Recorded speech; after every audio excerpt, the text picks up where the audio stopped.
வந்து அந்த சேலை இது மட்டும் அதுக்கு அவங்க கைக்கு வந்திருக்கு. அந்த சேலை இருக்குல்ல உடுத்தினது, அந்த சேலை வந்து அங்கே இருந்தது வந்து அது அவங்க கண்ணுக்கு அந்த சேலை அந்த பிட்டு கையில் தட்டுப்பட்டிருக்கு. அது பேர் அப்படியே சேலாக்காரி அப்படியே வழிபட ஆரம்பிச்சிட்டாங்க. அப்படி இப்போ சக்கம்மான்றது அதே தான்.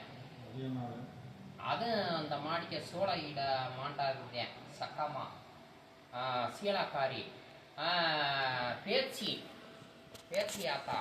பேச்சி ஆத்தான்னா வந்து சிவனுக்கு வந்து இந்த ஆள் ஒரு பார்வதி வந்து இப்போ நம்ம சுடலமாடேன் பெணாதுக குழந்தையில போய் பெணாதுக இந்த ஆளுக்கு தெரியாமல் இது பண்ணையில் ஒரு சாவா இது பண்ணி அதே இது இந்த அம்மாவுக்கு வந்து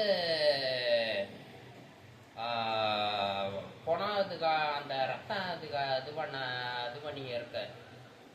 வனப்பேச்சி அது பேர் வந்து வனப்பேச்சின்னு சொல்லி ஒரு இது கொடுத்து விமோசனம் கொடுத்து வரவிடாத அளவுக்கு இந்த ஆள் இது பண்ணி வனப்பேச்சின்னு சொல்லி இது பண்ணிட்டாப்ல. சுடுகாட்டில் வந்து அது இது பண்ணுறது வனப்பேச்சி.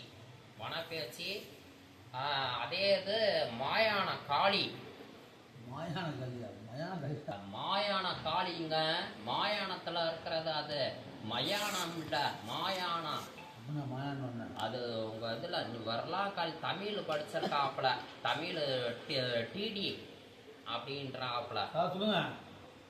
தமிழே கரைச்சி குடிச்சாங்க. நான் சர்டிஃபிகேட்டே எனக்கு கொடுத்துருக்கேன் தமிழில் வந்து. தமிழ் வந்து அப்படி எழுதுவேன், கவிதைகள்லாம் எழுத சொல்லுவாங்க. மாயான காளி, மாயானம்னா சுடுகாடு.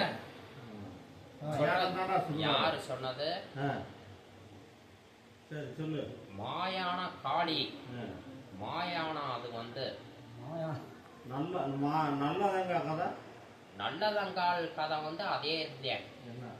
அது மாண்டதுதான். எப்பா ஒரு இதுக்கு ஒரு இது இருக்கு சொல்றதுக்கு. புரிஞ்சா? இப்போ வந்து வனப்பேச்சின்றதுக்கு வந்து அது ஒரு கதை, சக்கம்மான்றதுக்கு அது ஒரு கதை, இது சீலாக்காரின்றதுக்கு அது ஒரு கதை. மேலூர்ல இருக்குது சிங்கமா. அது வந்து எப்படின்னு கேட்டீங்கன்னா தஞ்சாவூர் அங்கிட்ட இருந்து வந்து